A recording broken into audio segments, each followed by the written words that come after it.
Aujourd'hui, je partage avec vous 3 conseils pour la reprise alimentaire à l'occasion de la sortie du livre La reprise alimentaire qui a été préfacé par Thierry Casasnova.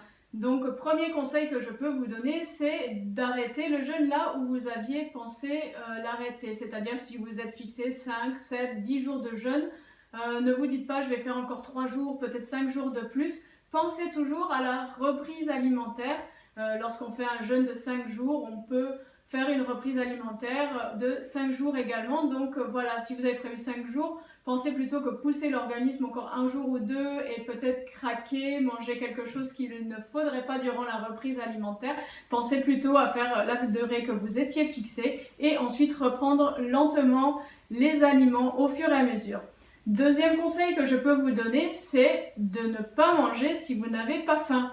Le jeûne donne une liberté incroyable, un lâcher-prise et je vous invite vraiment durant la période de reprise alimentaire à conserver et continuer sur cette lancée. Donc si vous aviez l'habitude de faire un petit déjeuner, un goûter, un dîner, ne vous dites pas tiens, reprise alimentaire demain, je vais prendre mon petit déjeuner à 8h30 précise même si je n'ai pas faim.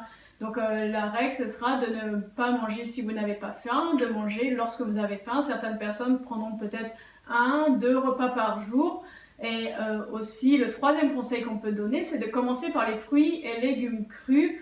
Pourquoi? Parce que lorsqu'on cuit les aliments au-delà de 45 degrés, on perd 100% des enzymes, 75% des vitamines et 50% des minéraux. Donc il est important de commencer par ceux qui donnent le plus d'énergie, le plus de nutriments, donc les fruits, les légumes crus que vous consommez sous toutes leurs formes, que ce soit salade de fruits ou des fruits crus, des crudités, des soupes crues, des jus, surtout pour les personnes qui ont du mal à tolérer les aliments crus, commencez par les jus de légumes.